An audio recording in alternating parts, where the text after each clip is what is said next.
फासल का शोर, इब्राहिम की जयकार। आज हम आपको सुनाने जा रहे हैं एक ऐसे राजा की दास्तान जो न सिर्फ तख्त व ताज का मालिक था, बल्कि अपने दौर का सबसे ताकतवर शहंशाह माना जाता था। यह दास्तान है बल्ख के सुल्तान इब्राहिम इब्न अधम की। इब्राहिम अधम सुल्तान, जिनके महल दौलत, शान और शौकत और आलीशान नेमतों से भरे हुए थे, लेकिन उनके दिल को चैन नसीब नहीं था। उनकी जिंदगी में एक ऐसा मोड़ आया जिसने उन्हें फानी दुनिया के मोह से अलग कर दिया और उन्हें तसव्वुफ और इबादत की राह पर डाल दिया। तो आइए सुनते हैं इस अजीम सुल्तान की वो दास्तान जिसने तख्त छोड़कर फकीरी को अपनाया और अपनी जिंदगी को अल्लाह की राह में वक्फ कर दिया। ये सिर्फ एक सुल्तान की कहानी नहीं, बल्कि एक इंसान की रूहानी सफर की मिसाल है। एक ऐसी दास्तान जो हमें अपनी जिंदगी के मकसद को समझने का सबक देती है। आइए मिलते हैं इब्राहिम अधम सुल्तान से और उनकी पाक जिंदगी के एक नए पहलू को जानने की कोशिश करते हैं। क्या आपने कभी सोचा है कि मौत के बाद क्या होता है? क्या हमारी रूह एक गहरी अब्दी नींद में चली जाती है या फिर किसी पुरअसरार आलम में सफर करती है? क्या पुनर्जन्म यानी तनासुख महज एक ख्वाबी ख्याल है, या शायद ऐसी कोई हकीकत है जो हमारी सोच से कहीं परे है? तसव्वुर कीजिए एक ऐसी दुनिया जहां जिंदगी और मौत के बीच की दीवार धुंधली हो जाती है, जहां रूहें अपने मुकद्दर का इंतजार करती हैं और जन्नत और दोज़ख के राज खुलते हैं। ये कोई ख्याली कहानी नहीं, बल्कि इस्लाम के गहरे राजों में से एक है। सदियों से मुस्लिम मुआशरे में एक सवाल लोगों के जहन में घूमता रहा है: क्या वाकई हमारी रूहें कयामत तक सोती रहती हैं, या फिर उस रूह का किसी आसमानी मुकाम में सुकूनत होती है? आज हम इसी पेचीदा मुअम्मे को सुलझाने की कोशिश करेंगे। दीन इस्लाम के मुताबिक जब इंसान इस दुनिया ए फानी से रुखसत होता है तो उसकी रूह को रोज़े क़यामत तक इंतजार करना पड़ता है। फिर इस्लामी अकीदे के मुताबिक क़यामत के रोज अल्लाह ताला सबको दोबारा जिंदा करेगा और उनके अमाल का हिसाब किताब लिया जाएगा। इस मुहासिबे के बाद नेक लोगों को जन्नत की नेमतें नसीब होंगी, जबकि गुनाहगारों को जहन्नुम की आग में झोंक दिया जाएगा। लेकिन यहाँ एक दिलचस्प पेच आता है। अगर रूहें सिर्फ क़यामत के दिन ही बेदार होंगी तो फिर हजरत मोहम्मद सल्लल्लाहु अलैहि वसल्लम ने शब-ए मेराज में जन्नत और दोज़ख में हजरत आदम अलैहिस्सलाम और उनकी औलाद को कैसे देखा? नाजरीन, आपको बताते चलें कि हजरत आदम ने एक बार दो अलग अलग मंजर देखे। उन्होंने देखा कि उनकी एक औलाद दोज़ख में है, जहां वह अजाब में मुबतला है, जल रही है, तकलीफ में है। ये देखकर हजरत आदम की आंखों से आंसू आ गए। लेकिन फिर उन्होंने अपनी दूसरी औलाद को जन्नत में देखा, जहां वो नेमतों में मगन थी, आराम और सुकून में थी। ये देखकर हजरत आदम मुस्कुरा उठे। नाजरीन, इस विषय पर हमने पहले भी एक तफसीली वीडियो बनाई है। अगर आप पुनर्जन्म के बारे में गहरी मालूमात हासिल करना चाहते हैं और यह जानना चाहते हैं कि इस्लाम में पुनर्जन्म का कोई तस्वुर है या नहीं, तो हमारी यह वीडियो जरूर देखें। इस वीडियो का लिंक डिस्क्रिप्शन बॉक्स में मौजूद है। कुरान और हदीस में इसका वाज़ेह इशारा मिलता है कि बहुत सी रूहें पहले ही जन्नत और दोज़ख में मौजूद थीं और ये कयामत की तसव्वुर से पहले का मामला है। अगर ये कयामत से पहले ही रूनुमा हो रहा है तो इस्लाम में कयामत आने तक की तसव्वुर पर ही सवाल उठते हैं। फिर यह भी सवाल उठता है कि क्या मौत के बाद दोबारा हयात नसीब होती है? इस पेचीदा मुअम्मे को सुलझाने के लिए आइए सुल्तान इब्राहिम इब्न अधम की एक अनोखी दास्तान की तरफ रुख करते हैं, जिसका जिक्र मशहूर सूफी शायर रूमी ने अपनी किताब मसनवी में भी किया है। इस दिलचस्प दास्तान में ऐसे गहरे राज पोशीदा हैं जो शायद हमें जिंदगी और मौत के इस लाफानी मुअम्मे को समझने में मदद कर सकें। तारीख के झरोखों से झांकती एक कहानी जो हमें बताती है कि इंसान की रूह किस तरह अपने खालिक से मिलने की जुस्तजू में भटकती है। ये दास्तान है इब्राहिम इब्न अधम की, जिसकी रूह ने कई जन्मों तक कबीर परवरदिगार की पनाह में रहकर आखिरकार नजात पाई।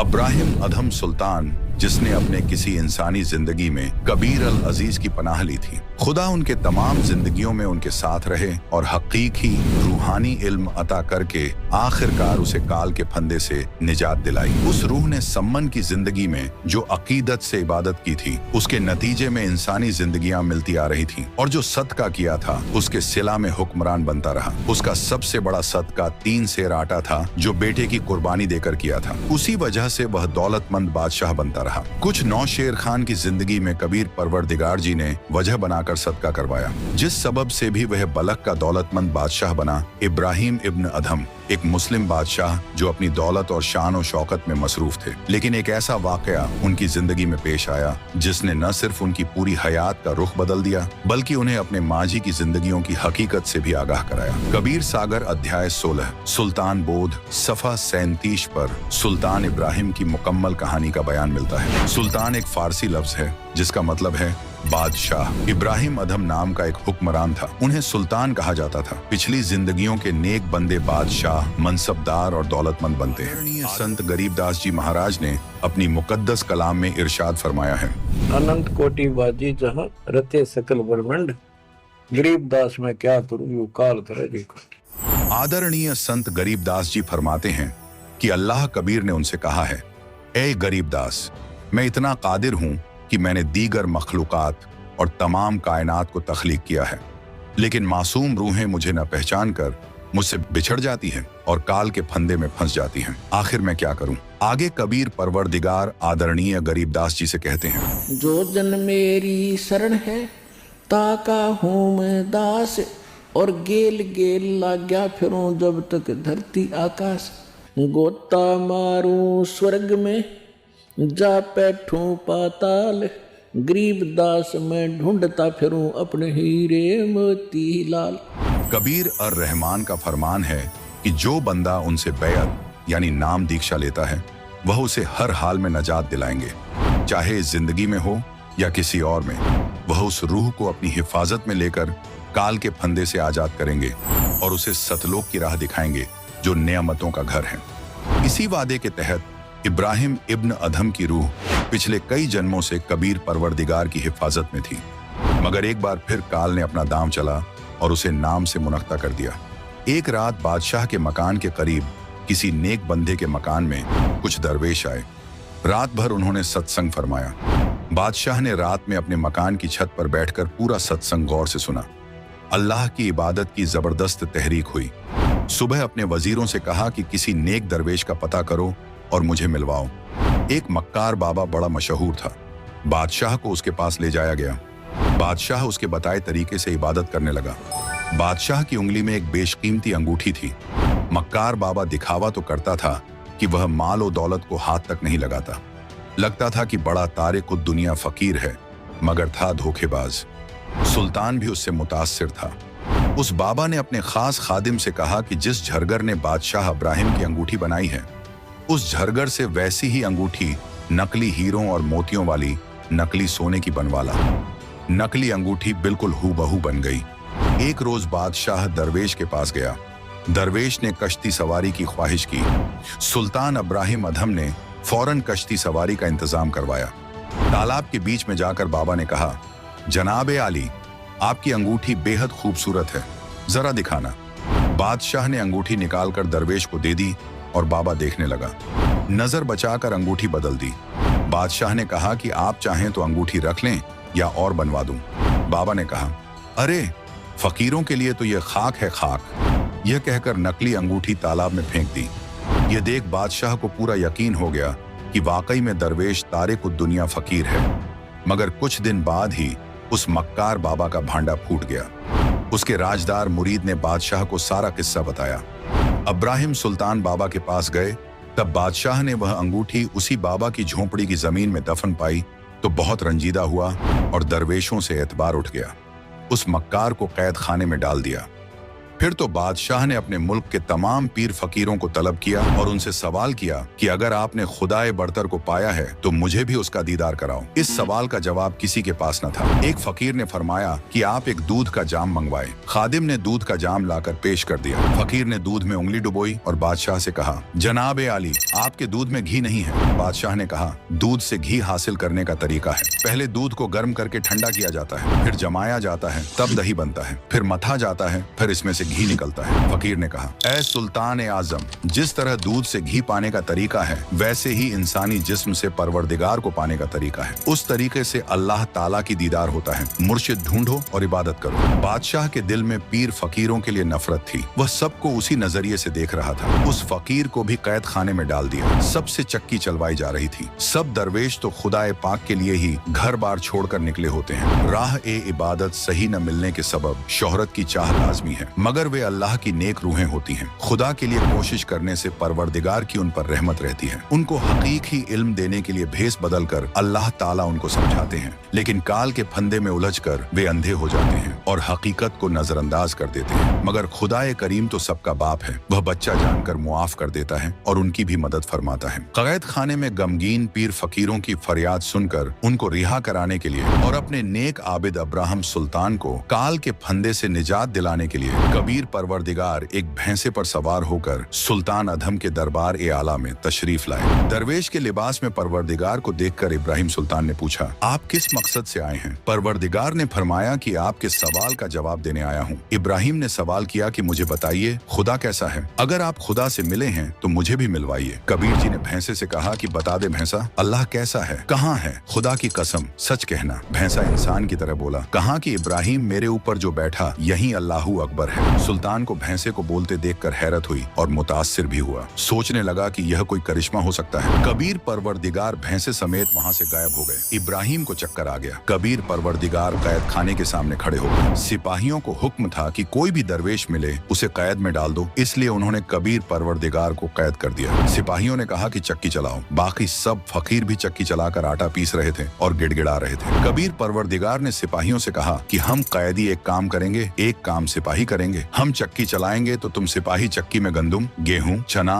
बाजरा डालोगे या हम गंदुम डालेंगे, तुम चक्की चलाओ। सिपाहियों ने चालाकी से कहा कि हम गंदुम डालेंगे, तुम चक्की चलाओ। कबीर परवरदिगार ने कहा कि सब दरवेश खड़े हो जाओ। यह कहकर अपनी चक्की को असा लगाया। उसी वक्त सब 360 चक्की अपने आप चलने लगी। कबीर अल अजीज ने कहा, सिपाही भाई डालो गंदुम, पीसो जितना चाहिए। दरवेशों से कहा कि आंखें मूंद लो। सबने आंखें मूंद ली। फिर परवरदिगार ने कहा कि आंखें खोलो। सबने आंखें खोली तो सब कैद खाने से बाहर बल्ख शहर से दूर जंगल में खड़े थे। कबीर परवरदिगार ने कहा कि आप इस बादशाह के मुल्क को छोड़कर दूर चले जाओ। सब आबिदीन परवरदिगार को सलाम करके और शुक्रिया अदा करके भाग चले। बादशाह को खबर मिली कि एक साहिब एक करामात फकीर आया था। सब कैदियों को रिहा करके ले गया। जाते वक्त दिखाई नहीं दिया। एक चक्की को असा लगाया, सब 360 चक्कियां चलने लगी हैं। बादशाह कैद खाने में गया। चलती चक्कियों को देखकर दंग रह गया। चक्कियां बंद हो गईं। बादशाह सोच में डूब गया। कुछ अय्याम के बाद परवरदिगार कबीर एक ऊंट चराने वाले देहाती जैसे लिबास, हाथ में लंबा आसा लेकर बादशाह के कसर की छत पर नमूदार हुए। रात का वक्त था। बादशाह सो रहा था। कबीर परवरदिगार ने छत के ऊपर असा को जोर जोर से मारना शुरू किया। सुल्तान इब्राहिम नींद से जागा। मुलाजिमों को डांटा कि यह कौन शोर मचा रहा है, लाओ पकड़कर। मुलाजिम ऊपर गए। एक सारबान को छत पर से पकड़कर सुल्तानी के सामने पेश किया। बादशाह ने पूछा, तू कौन है? मेरे कसर की छत पर क्या कर रहा है? कबीर अल अजीज ने फरमाया कि मैं सारबान कारवाम हूँ। मेरा एक ऊंट गुम हो गया है, उसको छत पर ढूंढ रहा हूँ। सुल्तान अधम ने कहा कि ए मासूम बंदे, छत के ऊपर ऊंट कैसे चढ़ सकता है? ये तो कभी हुआ ना होगा। कहीं जंगल में ऊंट को ढूंढ। परवरदिगार कबीर ने कहा कि ए इब्राहिम, जैसे ऊंट छत के ऊपर नहीं हो सकता, न छत के ऊपर कभी मिलता है, ऊंट को जंगल में ढूंढना पड़ता है। इसी तरह अल्लाह ताला तख्त शाही पर बैठकर ऐश और आराम मौज मस्ती करने से नहीं, वह दरवेशों में मिलता है। इतना कहकर कबीर परवरदिगार गायब हो गए। सुल्तान अधम बेहोश होकर जमीन पर गिर पड़ा। हुजरा और बेगमात ने एक अमिल झाड़ फूंक करने वाला बुलाया। उसने बादशाह के एक हाथ पर ताबीज बांध दिया और कहा कि इन पर जिन्न भूत का साया है, ठीक हो जाएगा। बादशाह का दिल मुल्क के इंतजाम में नहीं लग रहा था, मलूल रहने लगा। कुछ अरसे बाद बादशाह मामूली हो गया और दोबारा ऐश और आराम में मसरूफ हो गया। खुदाए कबीर अपने खूबियों के मुताबिक फिर एक तमाशा दिखाने तशरीफ लाए। एक मुसाफिर का भेस बनाकर बगल में कपड़ों की पोटली दबाए देहाती लिबास में शाम के वक्त सुल्तान के कसर ए आला में पहुंचे। सुल्तान मकान के दरवाजे पर सहन में कुर्सी पर बैठा था। बादशाह ने पूछा कि आप यहाँ किस मकसद से आए हैं? खुदाए कबीर ने फरमाया कि मैं एक राहगीर हूँ, रात को आपकी सराय में ठहरना चाहता हूँ। एक रात का किराया बताइए कितना होगा? सुल्तान इब्राहिम अधम मुस्कुराया और बोला कि ऐ सात दिल मुसाफिर, ये कोई सराय नहीं है, ये तो मेरा कसर शाही है। मैं इस शहर का हुक्मरान हूँ। कबीर और रहमान ने सवाल किया कि आपसे पहले इस कसर में कौन रहता था? सुल्तान इब्राहिम अधम ने जवाब दिया कि मेरे आबा व अजदाद यहाँ मुकीम थे। फिर कबीर अल्लाह ने पूछा, वे कहाँ हैं? मैं उन्हें देखना चाहता हूँ। सुल्तान ने जवाब दिया, वे तो अल्लाह को प्यारे हो गए। खुदा ने पूछा कि आप कितने दिन इस कसर में रहेंगे? जवाब की बजाय सुल्तान ने गहरी सोच में डूबकर कहा कि मुझे भी एक दिन रुखसत होना है। कबीर परवरदिगार ने फरमाया कि ए गाफिल इंसान, ये सराय नहीं तो और क्या है? अरे तेरे बाप दादा पड़ पीढ़ी, ये बसे सरा में गिद्धी, ऐसे ही तू चल जाई, यूं हम महल सराय बताई। सुल्तान बेग। कुछ अय्याम बाद बादशाह फिर अपनी पुरानी रवायत पर लौट आया। रोज के वक्त सुल्तान इब्राहिम अपने नौलखा बाग में आराम फरमाया करता था। उसके बिस्तर को एक कनीज आरास्ता करती थी, चारों तरफ गुलदस्ते सजाती थी। कनीजों का लिबास मलिकाओं से अलग होता था। तमाम कनीजों का लिबास एक जैसा होता था। रहीम व करीम कबीर ने उस अपनी अजीज रूह के जिस्म को काल के फंदे से निजात दिलाने के लिए क्या क्या तदबीरें की। एक रोज खुदाए कबीर ने एक कनीज का भेस बनाया, बाग में सुल्तान का बिस्तर एक खास आरास्ता किया, फूलों के गुलदस्ते निहायत खूबसूरत अंदाज में सजाए और खुद उस पलंग पर लेट गए। सुल्तान इब्राहिम आया तो देखा एक कनीज मेरे शाही पलंग पर सो रही है। इसे मेरा जरा सा भी खौफ नहीं है। बादशाह ने उसी लम्हे कोड़ा उठाकर लेटे हुए खुदा कबीर की कमर पर 3 बार मारा। 3 निशान कमर पर नुमाया हो गए, चाम उधड़ गया। कनीज के भेस में खुदा ने पलंग से उतरकर एक बार गिरिया का इजहार किया और फिर जोर जोर से हंसने लगी। इतनी तकलीफ के बावजूद कनीज को हंसते देखकर इब्राहिम हैरत में पड़ गया। वह सोच रहा था कि कनीज को तो बेहोश हो जाना चाहिए था या जान से जाना चाहिए था। सुल्तान ने कनीज के भेस में खुदा का हाथ थामा और पूछा कि ऐ कनीज, इतना क्यों हंस रही है? खुदा कबीर ने फरमाया कि मैंने इस बिस्तर पर एक घड़ी आराम किया। एक घड़ी के सुकून का बदला मुझे 3 कोड़े मिले। मेरे जिस्म का चाम भी उधड़ गया। मैं इसलिए हंस रही हूँ कि जो इस नापाक सेज पर शबो रोज सोता है उसका क्या हश्र होगा। मुझे तेरे हाल पर रहम आ रहा है, ऐ गाफिल इंसान। कहे खवास सुनो अब्राहिम,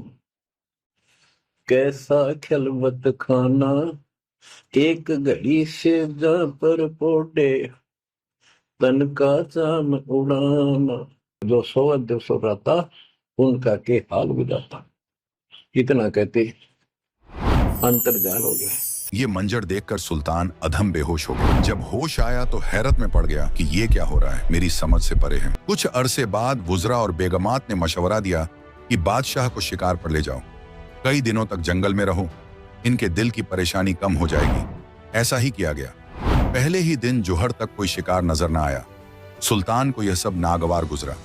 जंगल में तो हिरणों के गल्ले फिरते हैं, आज एक हिरण भी नजर नहीं आया। नागहां एक हिरण दिखाई दिया। बादशाह ने कहा कि यह हिरण किसी सूरत में बचकर नहीं जाना चाहिए। जिसके करीब से जिंदा गुजर गया उसकी खैर नहीं। इतना कहते ही हिरण सुल्तान के घोड़े के नीचे से निकलकर जंगल की तरफ भाग निकला। बादशाह ने शर्मिंदगी के मारे घोड़ा पीछे पीछे दौड़ाया। दूर जाकर हिरण जंगल में गायब हो गया। सुल्तान और घोड़े को शदीद प्यास लग गई, जान पर बन आई। अल्लाह से पानी की दुआ की, वापस अपने खैमे की तरफ चल पड़ा, मगर खैमा 1 घंटे की मसाफत पर था।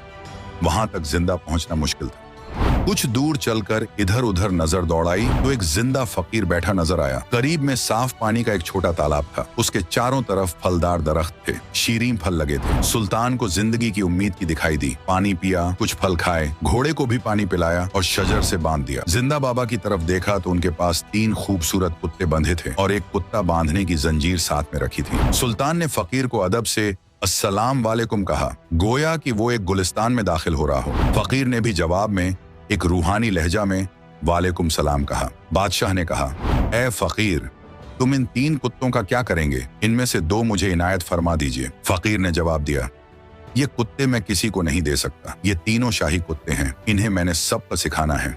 ये तीनों बल्ख शहर के शहंशाह रहे हैं। सुल्तानी को बात कुछ हजम नहीं हुई। फकीर ने फिर कहा, मैं इन्हें नसीहत करता था कि तुम अल्लाह को याद किया करो। इस फानी दुनिया में हमेशा नहीं रहोगे, मरने के बाद कुत्ते की जिंदगी पाओगे। अब तुम शाही खाने, बिरयानी, कबाब, जर्दा और मेवे खा रहे हो।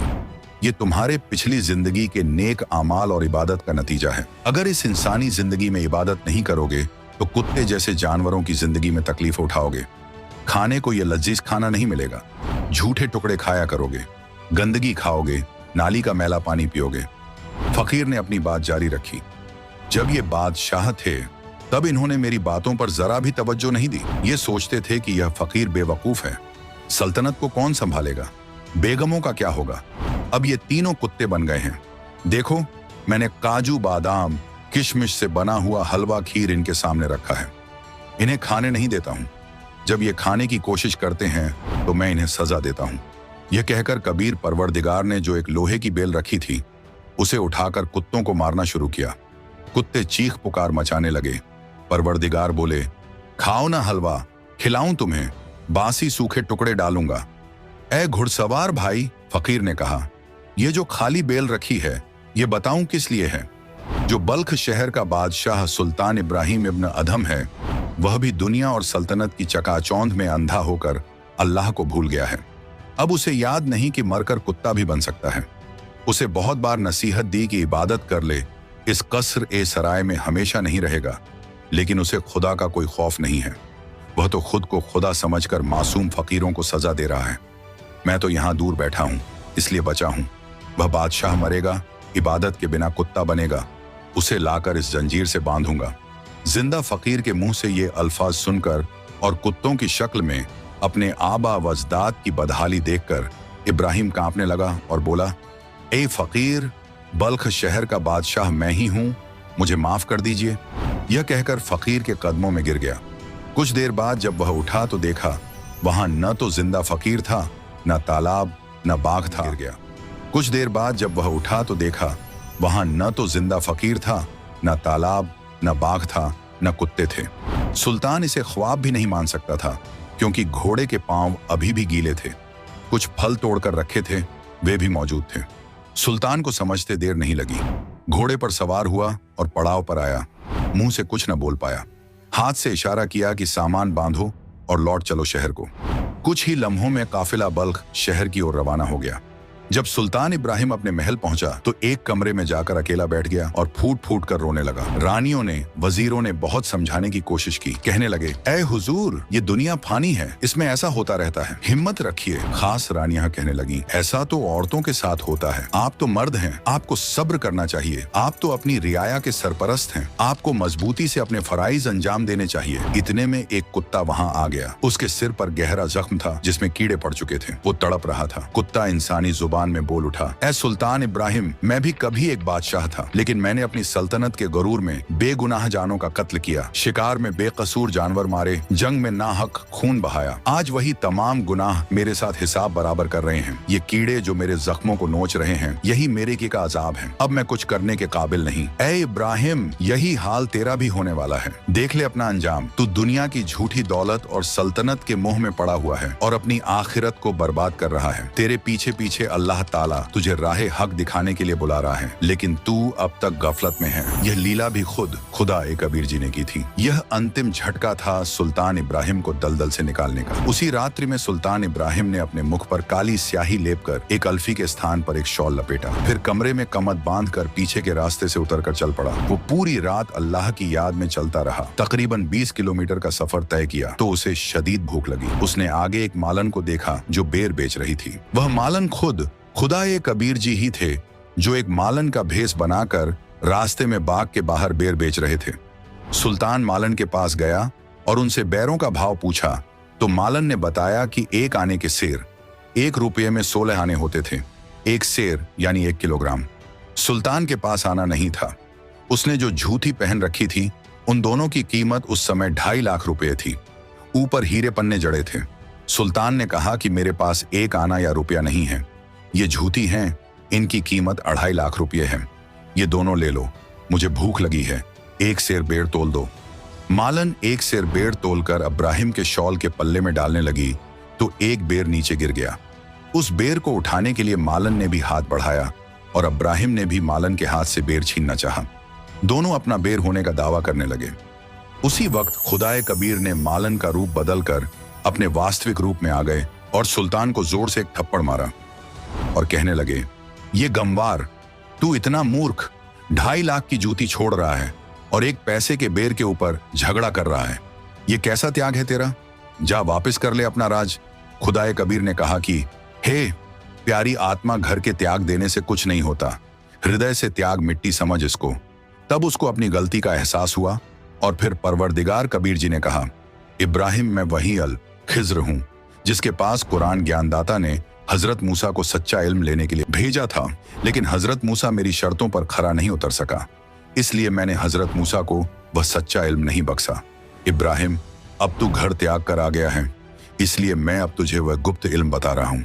नाजरीन गौर फरमाइएगा, चूंकि सुल्तान इब्राहिम मुस्लिम था, वो इस बात से बिल्कुल वाकिफ था कि पाक कुरान शरीफ में इस वाक़े का साफ तौर पर जिक्र मिलता है। सूरतुल कहफ 18 आयत नंबर 60 से 68 में इसी तरह का एक किस्सा बयान किया गया है, जहां हजरत मूसा अलैहिस्सलाम की मुलाकात हजरत अल खिज्र अलैहिस्सलाम से होती है। ये पूरा मंजर देखकर सुल्तान इब्राहिम खुदाए कबीर के कदमों में गिर पड़ा और रोते हुए कहने लगा, ऐ परवरदिगार, तूने मुझ पर बड़ी रहमत फरमाई। मैं तो जहन्नम का हकदार बन चुका था, मगर तूने मुझे बचा लिया। खुदाए कबीर ने फरमाया, बेटा, मुझे पहले से मालूम था कि तेरी सबसे बड़ी दुश्मन ये सल्तनत, ये रियासत और ये शान और शौकत है, जिसे तू अपनी सबसे बड़ी ताकत समझ रहा था। अब तू इस गुमान से आजाद हो चुका है, इसलिए मैं तेरे साथ हूँ। तुझे जिस चीज की जरूरत पड़े मुझे याद करना, तू मुझे अपने करीब ही पाएगा। इतना कहकर खुदाए कबीर गायब हो गए। उस रात सुल्तान ने बड़ी मुश्किल से वक्त गुजारा। सुबह हुई, भूख शदीद लग रही थी। उसने दिल से खुदाए कबीर को पुकारा, या अल्लाह, भूख बहुत लगी है। तभी अचानक आसमान से एक थाली आई जो एक सफेद कपड़े से ढकी हुई थी। वो थाली आकर सुल्तान के सामने ठहर गई। जब उसने कपड़ा हटाया तो देखा कि उसमें काजू, किशमिश, सेब, संतरे, हलवा, खीर, पूरी, कचौड़ी और न जाने कितनी नियमतें रखी हुई थी। मगर ये देखकर सुल्तान इब्राहिम का दिल कांप गया। उसने फौरन थाली को फिर से कपड़े से ढक दिया, मुंह फेर लिया और कहने लगा, ऐ अल्लाह, तूने मुझे इन नियमतों के जाल से निकाला था, फिर क्यों भेज दिया? बस मुझे एक सूखी रोटी दे दे। ये सब देखकर अल्लाह ताला कबीर जी ने आकाशवाणी की ओर कहा, अब्राहिम, तू सफल हुआ। अब तेरी रूह इस गंदे दलदल से हट चुकी है। अब तू जंगल से लकड़ी तोड़ और उसे बेचकर अपना गुजारा कर और भक्ति कर, लेकिन सच्चे नाम बिना बात नहीं बनेगी। इतना कहकर अल्लाह ताला कबीर जी की आकाशवाणी बंद हो गई। कुछ दिन बाद परवरदिगार कबीर जी राजा को मिले और प्रथम मंत्र दिया, फिर उसके बाद सतनाम दिया और कहा, तुझे सारनाम दूंगा जब तू योग्य हो जाएगा। कबीर सागर के सुल्तान बोध में सफा 62 पर गवाही है। प्रथम पाण प्रवाणा लेई, पीछे सार शब्द तोई देई। तब सदगुरु ने अलख लखाया, करी प्रतीत परम पद पाया। सहज चौका कर दीन्हा पाना, नाम काल का बंधन तोड़ बगाना। गौर करें, उस वक्त इब्राहिम के पास न तो आरती चौका करने को मालो दौलत था, न कोई और सहूलत थी। यह असली कबीर साहब की दीक्षा की रस्म है। जिस आरती चौका में लाखों या हजारों का सामान, नारियल वगैरह का कोई इंतजाम नहीं है, वह तो बाद में कोई पाठ कराना चाहे तो कराए, वरना दीक्षा की रस्म सिर्फ मंत्रित पानी और मीठी चीजों, मिश्री, शक्कर, गुड़ से की जा सकती है। सतनाम और सार शब्द में पान, पीने की चीज नहीं दिया जाता, बस दीक्षा मंत्र बताए समझाए जाते हैं। संत गरीबदास जी देहात छुड़ानी, झिला झज्जर, हरियाणा को कबीर परवरदिगार मिले थे। उन्हें रूहानी नजर अता की थी। उसी के फरमाया है, हम सुल्तानी नानक तारे दादू को उपदेश दिया, जात जुलाहा भेद न पाया, वो का सीमा है कबीर हुआ। अनंत कोट ब्रह्मांड का एक रति नहीं भारे, सतगुरु पुरुष कबीर हैं ये कुल के सिरजनहारे। कुछ अर्श बाद एक दिन राजा गांव से गुजर रहा था। रास्ते में वर्षा होने लगी, शीतल वायु बहने लगी। अब्राहिम ने एक झोंपड़ी देखी जो एक किसान की थी। उसके पास 2 बीघा जमीन बिना सिंचाई की थी। एक बूढ़ी गाय जो 4-5 बार प्रसव कर चुकी थी। एक काणी स्त्री थी। गाय का चारा पर्याप्त हो जाएगा, अपने खाने के लिए भी अच्छी फसल पकेगी। अपने ऐसे रात्रि में दोनों पति पत्नी बातें कर रहे थे कि वर्षा अच्छी हो गई है, गाय का चारा पर्याप्त हो जाएगा, अपने खाने के लिए भी अच्छी फसल पकेगी। अपने ऐसे ठाठ हो जाएंगे, ऐसे तो बलख बुखारे के बादशाह के भी नहीं हैं। सुल्तान अब्राहिम अधम ये सब वार्ता सुनकर उनकी बुद्धि पर पत्थर गिरे जानकर उनको भविष्य के दुखों से अवगत कराने के उद्देश्य से सूर्योदय तक वहीं पर ठहरा रहा। सुबह उठकर उनकी झोंपड़ी के द्वार पर खड़ा होकर सलाम किया। दोनों पति पत्नी झोंपड़ी से बाहर आए। अब्राहिम उनको भक्ति करने तथा माया से मुख मोड़ने का ज्ञान देने लगा। कहा कि आपके पास तो एक गाय है, एक स्त्री है, 2 बीघा जमीन है, आप इसी से चिपके बैठे हो, इसे बलख के बादशाह से भी अधिक ठाठ मान रहे हो। ये तो कुछ दिनों का मेला है, तुमको गुरुजी से उपदेश दिला देता हूं, तुम्हारा जीवन धन्य हो जाएगा। मैं ही बलख शहर वाला सुल्तान अब्राहिम अधम हूं। मैं उस राज्य को छोड़कर परमात्मा की प्राप्ति के लिए चला हूं। उन्होंने कहा कि हमें तो लगता नहीं कि आप बलख शहर के राजा हो। यदि ऐसा है तो तेरे जैसा मूर्ख व्यक्ति इस पृथ्वी पर नहीं है। आपकी शिक्षा की हमें आवश्यकता नहीं है। सुल्तान ने कहा कि रांडी ढांडी नात से ये नरकइये काग, और पुलक बुखारा जाग दिया थी कोई पछली लागी। इसके बाद इब्राहिम अधम जमीन का सुल्तान तो नहीं रहा, लेकिन इबादत का सुल्तान बन गया, वली कामिल बन गया। इसलिए उसे सुल्तान या प्यार में सुल्तानी नाम से शोहरत मिली। आगे की दास्तान में इसे सिर्फ सुल्तानी नाम से ही लिखा कहा जाएगा। जैसे धर्मदास जी को धनी धर्मदास कहा जाने लगा था, वे इबादत के धनी थे, वैसे दुनियावी दौलत की भी कोई कमी नहीं थी।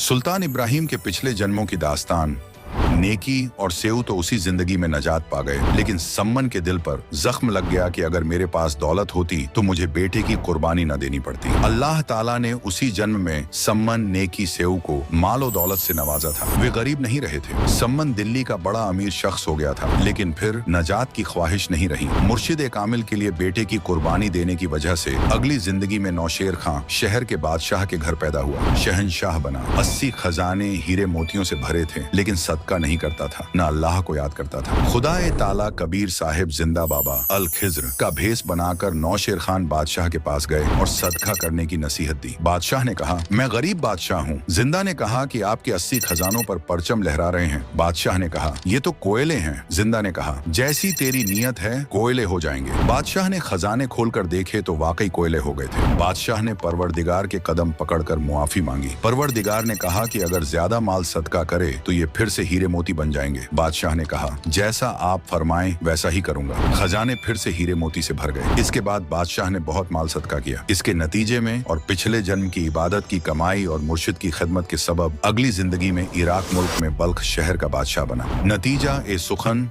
इब्राहिम अधम सुल्तान की दास्तान महज एक मिसाल है पुनर्जन्म या तनासुक की। ऐसे बेशुमार सबूत मौजूद हैं जो पुनर्जन्म के नजरिए को हकीकत साबित करते हैं। मिसाल के तौर पर जिस वक्त कबीर परवरदिगार ने मुसलमान पीर शेख तकी की लड़की को कब्र से निकालकर जिंदा किया, तब उस लड़की ने अपने पुरानी जिंदगियों का तफसील से बयान किया कि कैसे कबीर परवरदिगार उन्हें राबिया बांसुरी की जिंदगी में मिले और उन्हें हकीकी इल्म से रूबरू करवाया, और किस तरह वह राबिया बांसुरी से शेख तकी की बेटी बनने तक का ये पुनर्जन्म का सफर तय किया। अगर पुनर्जन्म को न माना जाए तो इन सवालात के जवाब इस्लामी मुकर्रिरीन के पास नहीं है। जैसे कोई कंगाल है, कोई दौलतमंद है, किसी के औलाद है, कोई बे औलाद है, कोई रैयत है, कोई बादशाह ए आजम है, कोई नाबीना है, कोई लंगड़ा है, कोई तंदुरुस्त है। ये गौर करना लाजिमी है कि ये फर्क किस वजह से है। अगर तनासुख यानी पुनर्जन्म नहीं माने तो ये अनसुलझी मुअम्मा हमेशा कायम रहेगी। अगर हम पुनर्जन्म मानते हैं तो यह मुअम्मा हल हो जाती है। आदरणीय गरीबदास जी ने इरशाद फरमाया है कि कहते पिछली तब से होते हैं पूर्ण हंस मुराद, यानी ए नेक आबिद, पिछली जिंदगी में किए जिक्र व रियाजत से मुराद पूरी होती है।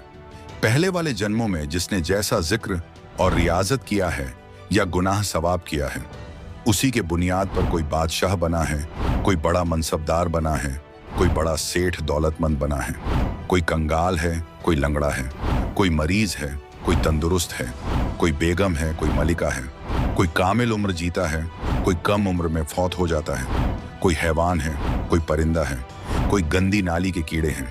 यह सब पिछले जन्मों में किए अमाल के बुनियाद पर ही होता है। अभी आपने देखी सच्ची वाकयात पर मबनी इब्राहिम अधम सुल्तान की वीडियो विजुअलाइजेशन के वसीले से। नाजरीन, अब आप इस दास्तान को अल्लाह कबीर जी के सच्चे रहनुमा बाखबर संत रामपाल जी महाराज की जुबानी सुनिए, क्योंकि ये पाक वाणी खुद बाखबर के मुखारबिन से अदा हुई है और ये बेमिसाल सवाब और रूहानी सुकून बख्शती है। कहा कबीर, हम कारवान हो आए, महलों पर ऊंट बताई, बोले पादशाह सुल्ताना, तू रहता कहाँ दीवाना, दूजे का सिद गवन किया रे, डेरा महल सराय लिया रे। जब हम महल सराय बताई, सुल्तानी को तावर आई, अरे तेरे बाप दादा पड़ पीढ़ी, ये बसे सराय में गिद्दी, ऐसे ही तू चल जाई, यो हम महल सराय बताई। अरे कोई कासिद को गलावे, इस पंडित खाने दावे, उठे पादशाह सुल्ताना, वहाँ कासिद गैब छिपाना, तीजे बांधी हो सेज बिछाई, तन तीन कोरड़े खाई, तब आया अनहद हंसा, सुल्तानी गहे खवासा, मैं एक घड़ी से जा सोई, तात मेरा यू हवाल होई, जो सोव दिवस अरुराता, तिनका क्या हाल विधाता। तब गए भी बहे खवासा, सुल्तानी हुए उदासा। यो कौन छलावा भाई, या का कुछ भेद न पाई। चौथे योगी वहे अमजिंदा, लिन तीन कुते गल फंदा। दीनी हम साकल डारी, सुल्तानी चले बगबाड़ी। बोले पात सहा सुल्ताना, कहाँ से आए जिंद दीवाना। ये तीन कुत्ते क्या कीजे, इनमें से दो हमको दीजे। अरे तेरे बाप दादा हैं भाई, इन बड़ बद फैल कमाई। या लो लंगर शीश लगाई, तब कुत्तों धूम मचाई। अरे तेरे बाप दादा पड़ पिड्डी, तो समझे क्यों नहीं गिद्दी। अब तू तख्त बैठ कर भूली, तेरा मन चढ़ने को सोली। योगी जिंदा गैब बयारे, हम ना कुछ भेद लहारे। बोले पादशाह सुल्ताना, जा खड़े अमीर दीवाना। ये चार चरित्र बीते, हम ना कछु भेद न लीते। वहाँ कबीर मारा ज्ञान गलोला, सुल्तानी मुख नहीं बोला। तब लगे ज्ञान के बाना, खाड़ी बेगम माल खजाना। सुल्तानी योग लिया रे, कबीर सतगुरु उपदेश दिया रे। छोड़ा 18 लाख तुरारे, सब लाग्या माल बुरारे। छोड़े गज गए बरजल होड़ा, अब बहे बाट के रोड़ा। संग 16 सहस सुहेली, एक से एक अधिक नवेली। छोड़े हीरे हिरंबर लाला, सुल्तानी मोटे ताला। जिन लोक पर गिना त्याग्या, सुन शब्द अनाहद लाग्या। पगड़ी की कॉपी न बनाई, सालों की अल्फी लाई। शीस किया मुकारा, सुल्तानी तजा बुखारा। गण गंधर्व इंदर लर्जे, धन मात पिता जिन सिरजे। बया सपतपुरी पर साका, सुल्तानी मार्ग बाका। जिन पांचों पकड़ पछाड़ा, इनका तो दे दिया बाड़ा। सुन शब्द अनाहद राता, जा काल कर्म नहीं जाता। नहीं कच्छ मच्छ कूरम्बा, जा धौल धरणी नहीं थम्बा। नहीं चंद्र सूर जा तारा, नहीं धौल धरणी गए नारा। नहीं शेष महेश गणेशा, नहीं गौरा शारद बेसा। जा ब्रह्मा विष्णु नवाणी, नहीं नारद शारद जानी। जा नहीं रावण नहीं रामा, नहीं माया का विश्राम। जा परशुराम नहीं परचा, नहीं बलि बावन की चर्चा। नहीं कंस कन है करतारा, नहीं गोपी ग्वाल पसारा। यो आवन जान बखेड़ा, या कौन बसावे खेड़ा। जानो 10वां नहीं भाई, दूजे कूठा हर नाही। जा नहीं आचार विचारा, नहीं कोई सालग पूजन हारा। वेद कुरान पंडित काजी, जहाँ काल कर्म नहीं बाजी। नहीं हिंदू मुसलमाना, कुछ राम न दुआ सलामा। जा पाती पान न पूजा, कोई देव नहीं है दूजा। जा देवल धाम न देही, चिन्हो क्यों न शब्द स्नेही। नहीं पिंड प्राण जा श्वासा, नहीं मेर सुमेर कैलासा। नहीं सतयुग द्वापर त्रेता, कहूँ कलयुग कारण केता। यो तो अंजन ज्ञान सफारे, देखो दीदार नफारे। नी बीज सत निरंजन लोई, जल थल में रमता सोई। है निर्भय निर्गुण बीना, सोई शब्द अतीतम चीना। अडोल अबोल अनाथा, नहीं देखा आवत जाता। है अगम अनाहद सिंधा, योगी निर्गुण निर्बंधा। कुछ वार पार नहीं था हम, सतगुरु सब साहन पति साहम। उल्टा पंथ खोज है मीना, सतगुरु कबीर भेद कै दीना। यो सिंधु अथा अनुपम, कुछ ना छाया ना धूप। जहाँ गगन ध्वनि दरवानी, जहाँ बाजे सत सैनानी, सुल्तान अदम जहाँ रहता, तहाँ नहीं पांच तत्व का गाता। जहाँ निर्गुण नूर दिवाला, कुछ ने घर है खाला। शीस चढ़ाए पग धरिया, यो सुल्तानी सौदा करिया। सतगुरु जिंदा योग दिया रे, सुल्तानी अपना किया हरे। कह दास गरीब पूर्ण पीरा, सतगुरु कबीरा।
नमस्कार सर।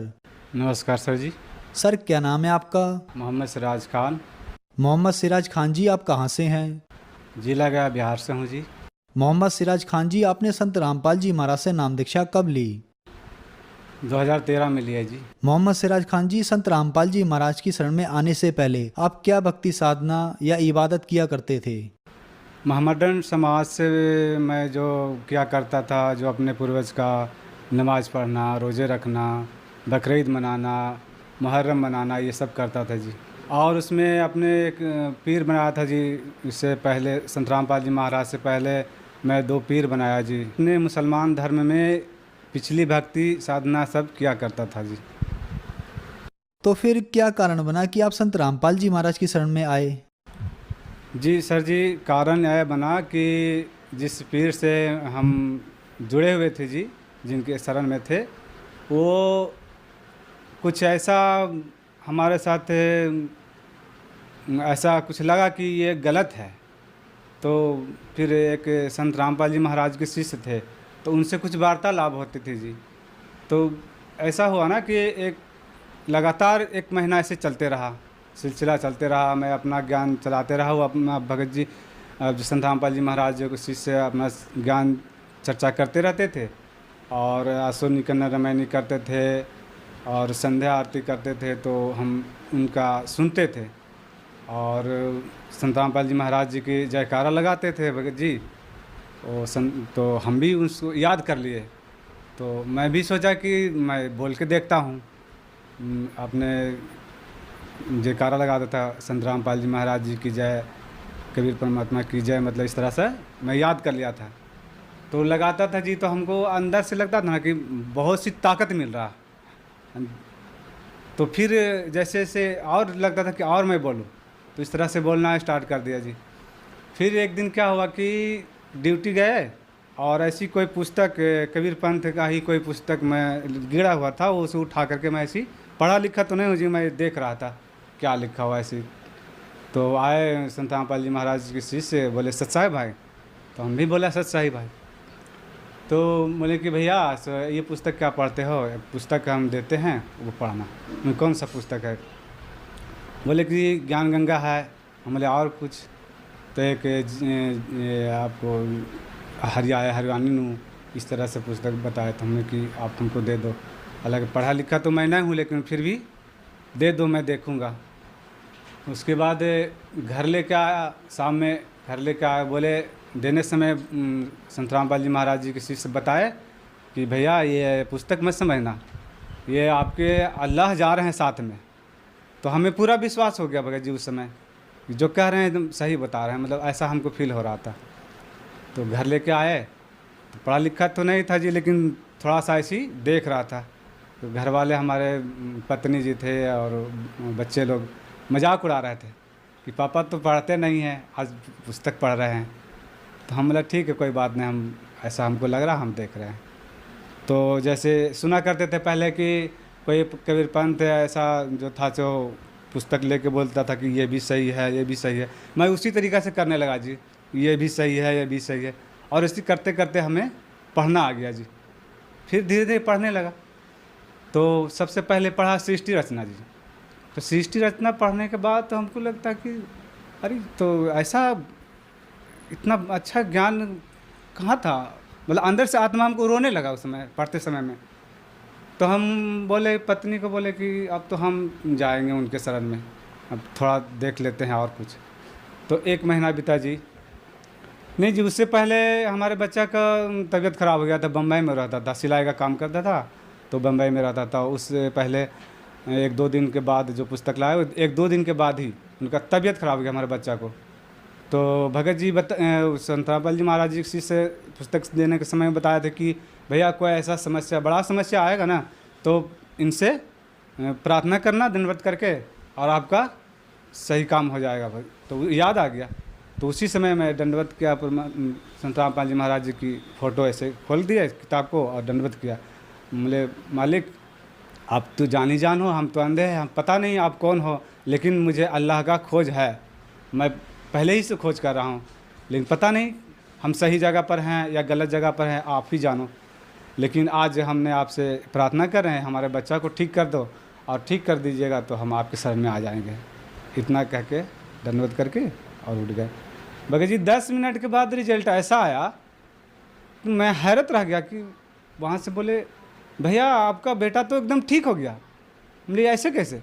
वो सोचा ना कि जो पीर का, जो पहले जिस पीर का दामन में था उससे कुछ बोला था। वो बोला कि आप बोले थे क्या भैया? हम बोले कि नहीं ऐसा कुछ हम नहीं बोले। हम मन ही मन में अपना बोले कि हम एक ऐसी घर बैठे एक पुस्तक था, उनमें संत रामपाल जी महाराज जी के फ़ोटो लगा हुआ था, उससे हम ऐसी प्रार्थना किए थे। तो फिर बोलने में मतलब वो दूसरा फील समझा, क्योंकि वो पहले गुरु भाई था। तो हम जब बोले ना तो उसको चोट सा जैसा लगा, फिर चुप हो गया। तो फिर हमें तो विश्वास हो गया कि अब तुम्हारे परमात्मा, हमारे अल्लाह तो यही है, जो कि 10 मिनट के अंदर ऐसा रिजल्ट आ गया जी। उस समय हम ठान लिए कि अब हम संत रामपाल जी महाराज के शरण में जाएंगे ही जाएंगे, चाहे दुनिया कुछ भी कह दे। तो घर में बहुत सा मुर्गी वगैरह रहता था, मतलब नफरत सा जैसा होने लगा। और उसके बाद वो जो संत रामपाल जी महाराज जी के शिष्य थे, उनसे हम चिप में अपना मेमोरी में डलवा लिए थे कि भैया से कुछ हमको डाल दो, हम सुनेंगे। तो वो सत्संग डाल दिए। वहाँ संत रामपाल जी महाराज जी के बरवाला आश्रम में ले गए। संत रामपाल जी महाराज से नाम दीक्षा लिए। मोहम्मद सिराज खान जी, संत रामपाल जी महाराज से नाम दीक्षा लेने के बाद आपको क्या लाभ मिले? भगत जी लाभ तो बहुत सारे मिले हैं संत रामपाल जी महाराज जी की दया से, लेकिन मोटा मोटा सा लाभ बताता हूँ मैं। सबसे पहले लाभ तो भगत जी आपको पहले बताया कि हमारे बच्चे का बीमारी ठीक हो गया। उसके बाद हमारी पत्नी को बवासीर का बीमारी था, वो भी परमात्मा की दया से, संत रामपाल जी महाराज जी की दया से ठीक हो गया जी। और एक लाभ और हुआ भगत जी, हमारी पत्नी जी रेलवे लाइन में गुस्सा के मारे कटने चली गई थी भगत जी। संत रामपाल जी महाराज जी के हमने नाम दीक्षा ले ली थी। उसके बाद तो हम संत रामपाल जी महाराज जी के घर में दंडवत प्रणाम स्थन था, उस जगह दंडवत किए और बोले कि मालिक अब इस दास का इज्जत आपके हाथ में है, हमारे छोटे छोटे से बच्चे हैं, अगर कुछ हो जाता है तो दास का इज्जत का कोई ये नहीं रहेगा, अब आप ही जानो कैसे होगा। अब इतना बोल करके हम दंडवत करके बैठ गए। फिर देखें, सोचे कि देख लेते हैं फिर एक बार, पता नहीं किधर चली गए। तो आप इधर निकले आगे तो देख रहे हैं कि चली आ रही है। और आते के साथ बहुत से आके घबरा के रोने लगी। मुझे रोती हैं क्यों? तो माफ़ी मांगने लगी पत्नी। बोले हमसे माफ़ी क्यों मांग रहे हैं, परमात्मा से माफ़ी मांगो। हम तो परमात्मा से अर्जी लगाए थे।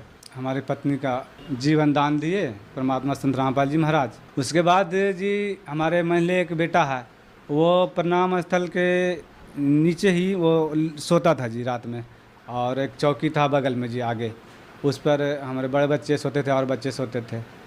और नीचे जो चौकी के नीचे जो होता है ना, एक सांप ऐसे बैठ करके और ऐसे करके गुरुजी के सामने का फ़ोटो और दम तोड़ दिया जी। हमारे बच्चे ऐसे लेटे हुए थे सामने रात में। फिर क्या हुआ कि रात में आवाज़ मिलता था, लेकिन पता नहीं, हमको लगता कि बाहर में बोलता होगा। फिर हमारी बच्ची जी, छोटी सी बच्ची है, वो झाड़ू देने के लिए गए तो देखा कि अरे ये तो क्या है, तो निकाला तो देख रहे हैं कि इसी सांप ऐसे बैठा हुआ और ऐसे फंद मार के दम तोड़ दिया भगत जी। फिर उसके बाद फिर एक लाभ और भगत जी संत रामपाल जी महाराज जी की दया से हुई कि हमारे बड़े वाले बच्चा को पत्थरी का शिकायत हो गया था जी, वो परमात्मा की दया से वो भी ठीक हो गया जी। सर जी ये है डॉक्टर का ये रिपोर्ट है अल्ट्रासाउंड का, उन्होंने अल्ट्रासाउंड में बता दिया जी कि ये 2 पत्थरी हो गया है जी। ऑपरेशन बोला था, लेकिन संत रामपाल जी महाराज जी की आश्रम पर प्रार्थना लगाने से परमात्मा संत रामपाल जी महाराज की दया से हमारे बच्चे का पत्थरी का ऑपरेशन नहीं कराना पड़ा और अपने आप ठीक हो गया जी। मोहम्मद सिराज खान जी, क्या आप कोई नशा भी करते थे?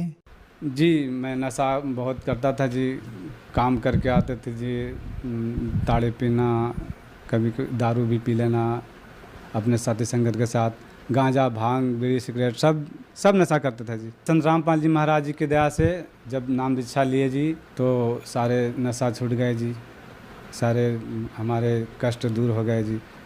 और हमारे परमात्मा संत रामपाल जी महाराज की दया से आज यहाँ एक कट्ठा ज़मीन भी परमात्मा की दया से हो गई जी, संत रामपाल जी महाराज की दया से जी। मोहम्मद सिराज खान जी, आपने संत रामपाल जी महाराज से नाम दीक्षा ली और आप मुस्लिम समाज से हैं, तो क्या संत रामपाल जी महाराज से नाम दीक्षा लेने के बाद आप हिंदू बन गए? जी हमारे संत रामपाल जी महाराज हिंदू नहीं बनाते जी। हमारे संत रामपाल जी महाराज जो धर्म में है, मुस्लिम है तो मुस्लिम रहो जी, लेकिन अपने ग्रंथों को देखो और ग्रंथ में जो भक्ति विधि है वो करो, ये हमारे संत रामपाल जी महाराज बताते हैं। हिंदू धर्म का ग्रंथ है तो हिंदू को बताते हैं कि अपने ग्रंथों से तुलना कर लो, ग्रंथ क्या बताती है वो भक्ति करो। हमारे संत रामपाल जी महाराज जी यही बताते हैं जी। संत रामपाल जी महाराज से नाम दीक्षा कैसे ले सकते हैं? जी संत रामपाल जी महाराज जी की दीक्षा लेने के लिए हम एक चैनल टीवी पर आते हैं, उनका प्रोग्राम आते हैं, उसमें पीली पट्टी पर नंबर चलते हैं, उसे पीली पट्टी पर नंबर लेकर के अपना किसी नज़दीक सेंटर से संपर्क करें और अपना नाम दीक्षा ले, जीवन कल्याण करें। धन्यवाद सर। आप संत रामपाल जी महाराज जी के मंगल प्रवचन संत रामपाल जी महाराज एप्लीकेशन पर भी सुन सकते हैं तथा उनके द्वारा लिखी पुस्तकें भी डाउनलोड कर सकते हैं।